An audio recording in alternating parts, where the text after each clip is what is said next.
privatizaciones de los 90 o al enorme error que fue la creación del sistema de capitalización en la Argentina, un enorme error teórico y práctico, con implicancias sociales, fiscales, económicas. Lo que tenemos que ver es si esto mejora para el futuro lo que queremos proveer. Yo escribí mi primer libro explicando por qué el sistema de capitalización no era para una estructura socioeconómica como la Argentina, haciendo un cálculo actuarial de qué es lo que se podía hacer desde el sistema previsional y proponiendo un sistema de reparto, ¿sí?, distinto, con algunas características distintas al que tenemos hoy en día. Pero ahora no tenemos que mirar el pasado, tenemos que mirar otra vez si esta norma mejora el futuro, si es buena o no per se, no si es buena o mala en comparación con los desaguisados del pasado. Entonces la primera pregunta que uno se tiene que hacer es, ¿con esta norma, como dijo el miembro informante del oficialismo, se protegen los activos estatales? Inmovilizando se protegen los activos estatales, es decir, yo tengo un activo que no voy a usar, no me sirve y se deteriora, lo mejor que puedo hacer para el patrimonio estatal es quedármelo. Yo sinceramente discrepo con eso, no creo estar protegiendo al Estado cuando hago eso. Pero además, en el caso de algunos de los activos que estarían preservados de esta manera, los que tienen que ver con el Fondo de Garantía de Sustentabilidad, esos activos surgieron para asegurar la cobertura de los jubilados. El Estado no solo tiene que mirar si protege sus activos, sino si cubre suficientemente los pasivos que tiene comprometidos, en este caso con los jubilados de hoy y con los jubilados de mañana. Para eso precisamente es que nació el Fondo de Garantía de Sustentabilidad, y no es precisamente congelando las acciones que vamos a privilegiar a esos jubilados, es decir, estamos haciendo exactamente lo contrario, privilegiamos la inmovilización de activos que tampoco protegen el patrimonio público por encima de las obligaciones que tenemos con los jubilados. Y esto se ve claramente, ninguno de los fondos soberanos del mundo, ningún fondo de administración se maneja de esta manera, no pudiendo vender y comprar activos.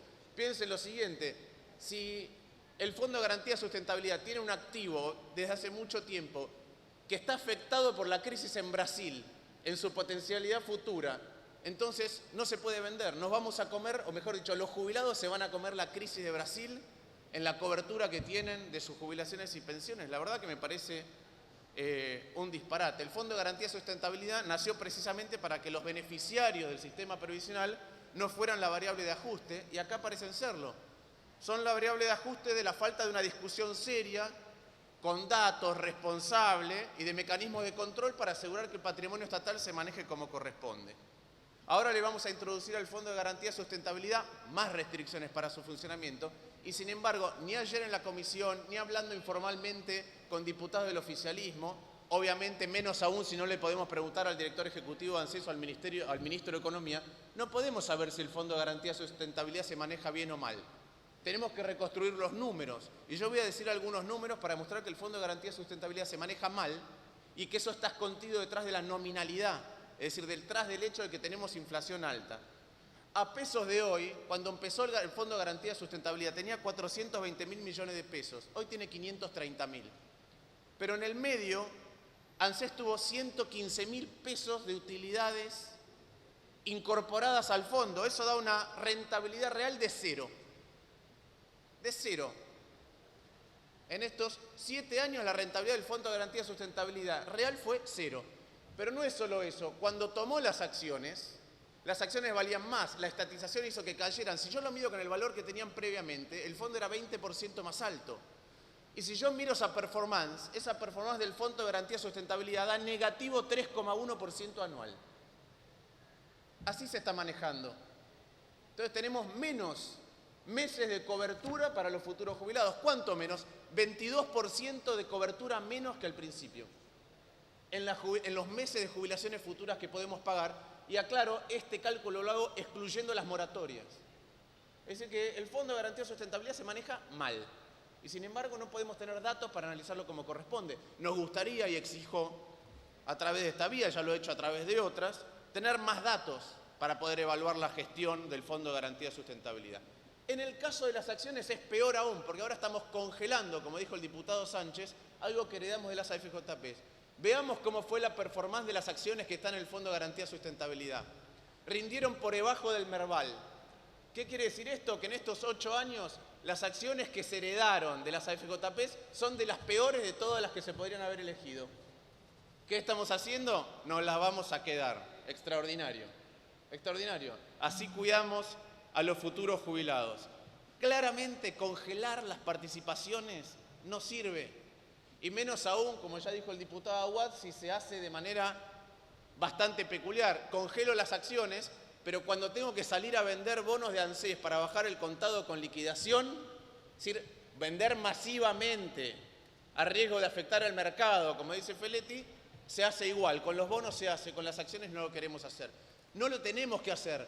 Se tiene que descargar de a poco las posiciones, pero yo no me puedo quedar con una posición en acciones que creo que van a tener un rendimiento peor que el promedio del mercado porque estoy castigando a los futuros jubilados. Yo naturalmente no comparto la lógica del ministro de Desarrollo Económico de la ciudad que citó Recalde. No lo comparto. Eso es volver a los 90, pero esta tampoco es la herramienta para cuidar y proteger ni a los jubilados ni al patrimonio estatal, ni siquiera para garantizar el bien común. ¿Sí? Esto de que teniendo participaciones en los directorios de las empresas vamos a hacer que el interés privado se someta al bien común. Entonces esta no es la herramienta óptima. ¿Cuál es la herramienta óptima? Vendamos el excedente que tenemos en cada una de las empresas hasta poder tener un director y compremos participaciones en todas las empresas que podamos para tener directores. Sí, esa es la manera. Yo discrepo con que sea la manera. La manera de garantizar el bien común es a través del Estado. Tenemos el Banco Central, la CNB, la UIF, la Procelac, la FIP, la ley de abastecimiento, y con todas estas cosas no podemos hacer que las empresas se comporten como corresponde. La verdad que es curioso. Después, en términos de participación estratégica en la matriz productiva, estamos aceptando que la participación estratégica del Estado en la matriz productiva de la Argentina la determinaron las ruinosas AFJP. Me parece una enorme contradicción, si es así que queremos intervenir. Y es curioso, ¿no?, como en términos de si es estratégico o no es estratégico y qué mayorías necesitamos para enajenar. Por ejemplo, para Alto Palermo 2/3, para aerolíneas mayoría simple, para Quick Food 2/3, para nucleoeléctrica mayoría simple. Es rara, el concepto de definición estratégica es bastante curioso. De si la participación del Estado en las empresas promueve la competitividad. ¿Qué es la competitividad o qué es el tipo de cambio? El tipo de cambio es el número, el valor del dólar que acomoda la idiosincrasia de un país para poder venderle al mundo. Si el país tiene buen nivel de ciencia y tecnología, buen nivel de educación, buena infraestructura, buen sistema tributario, no tiene corrupción, las empresas reinvierten, entonces uno puede competir con el mundo siendo caro en dólares. Uno puede ser Alemania, Suiza, Japón, Singapur.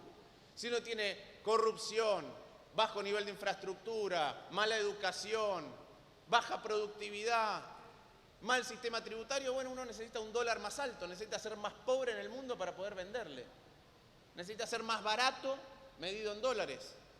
Esto es lo que pasó en estos años. Tenemos un Estado que pierde competitividad, que le hace perder competitividad a la economía porque no hace ninguna de estas cosas. Y por eso es que necesita la Argentina un tipo de cambio más alto. Y sin embargo, el gobierno lo atrasa. Con lo cual, si queremos hablar de competitividad, podemos hablar un rato largo. Y para corregir estas cosas, tenemos que hacer precisamente algo que nos olvidamos. El diputado Feletti dijo que hay un Estado fuerte. Yo le quiero recordar al diputado Feletti que la fuerza es la masa por la aceleración.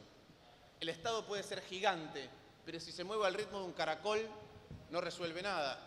Los que creemos que hay que afectar el statu quo, los que somos reformistas, los que queremos un Estado fuerte, no grande, tenemos que tener vocación para que ese Estado sea mucho más productivo. No es lo mismo tener una obra social de una persona, que es que ahorro para mi futuro y si me lo gasto en el casino o en las maquinitas, después no tengo para pagarme mi cobertura de salud, diputado.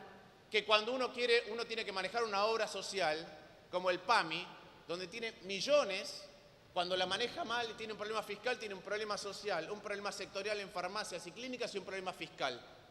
El compromiso de aquellos que queremos poder intervenir tiene que ser tener un Estado fuerte. Y recuerdo, fuerza es la masa por la aceleración. No creo ni que esto promueva la competitividad, ni que proteja a los jubilados a futuro, ni que sea una manera estratégica de intervenir en la economía. Por eso que nosotros vamos a rechazarlo.